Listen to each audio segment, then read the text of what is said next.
إن الحمد لله الذي وكفى وسلام على عباده الذين اصطفى أما بعد. عن أبي هريرة رضي الله تعالى عنه قال قال رسول الله صلى الله عليه وسلم إياكم والظن فإن الظن أكذب الحديث. حضرت ابو ہریرہ رضی اللہ تعالیٰ عنہ سے مروی ہے کہ اللہ کے رسول صلی اللہ علیہ وسلم نے ارشاد فرمایا، بدگمانی سے بچو کیونکہ بدگمانی سب سے بڑا جھوٹ ہے۔ بدگمانی ایک قسم کا جھوٹا وہم ہے۔ جو شخص اس بیماری میں مبتلا ہو اس کا حال یہ ہوتا ہے کہ جس کسی سے اس کا ذرا سا اختلاف ہو اس کے ہر کام میں اس کو بدنیتی معلوم ہوتی ہے، پھر محض اسی وہم اور بدگمانی کی وجہ سے وہ اس کی طرف بہت سی فرضی باتیں منسوب کرنے لگتا ہے، پھر اس کا قدرتی طور پر بظاہری برتاؤ پر بھی اثر پڑتا ہے اور اسی دوسرے شخص کی طرف سے بھی اس کا رد عمل ہوتا ہے۔ اس طرح دل پھٹ جاتے ہیں اور تعلقات خراب ہو جاتے ہیں۔ رسول اللہ صلی اللہ علیہ وسلم نے اس حدیث میں بدگمانی کو اکذب الحدیث فرمایا ہے۔ بظاہر اس کا مطلب یہ ہے کہ کسی کے خلاف زبان سے اگر جھوٹی بات کہی جائے تو اس کا سخت گناہ ہونا ہر مسلمان جانتا ہے، لیکن کسی کے متعلق بدگمانی کو اتنا بڑا نہیں سمجھا جاتا۔ آپ صلی اللہ علیہ وسلم نے متنبہ فرمایا کہ یہ بدگمانی بھی بہت بڑا بلکہ سب سے بڑا جھوٹ ہے، اور دل کا یہ گناہ زبان والے جھوٹ سے کم نہیں کہ اس سے دلوں میں قذب عداوت کا بیج پڑتا ہے، اور ایمانی تعلق جس محبت و ہمدردی اور جس اخوت وگانگت کا چاہتا ہے اس کا امکان بھی باقی نہیں رہتا۔ عام طور پر بدگمانی کے نتیجے میں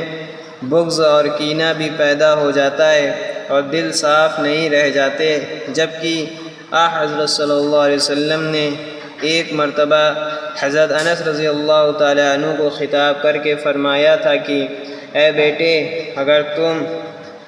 کر سکو کہ صبح و شام اس حال میں کرو کہ تمہارے دل میں کسی کے لیے میل نہ ہو تو ایسا کر لو، اس لیے کہ یہ میری سنت ہے، اور جو میری سنت کو پسند کرتا ہے وہ مجھ سے محبت کرتا ہے، اور جس نے مجھ سے محبت کی وہ جنت میں میرے ساتھ ہوگا۔ کتنی بڑی بشارت ہے ان لوگوں کے لیے جو ہر طرح کی بدگمانی اور کینہ اور کپٹ سے اپنے دلوں کو پاک رکھتے ہیں۔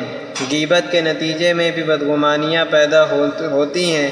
اس لیے غیبت کرنا بھی گناہ ہے اور غیبت سننا بھی گناہ ہے۔ آخری درجے کی بات یہ ہے کہ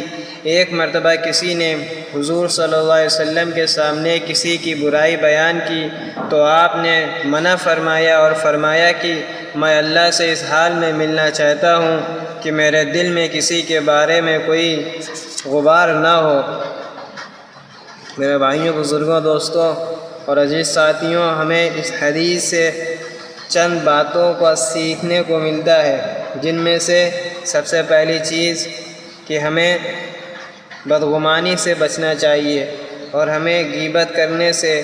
اور چغل خوری سے اور ایک دوسرے پر بہتان لگانے سے بچنا چاہیے۔ آج جس دور میں ہم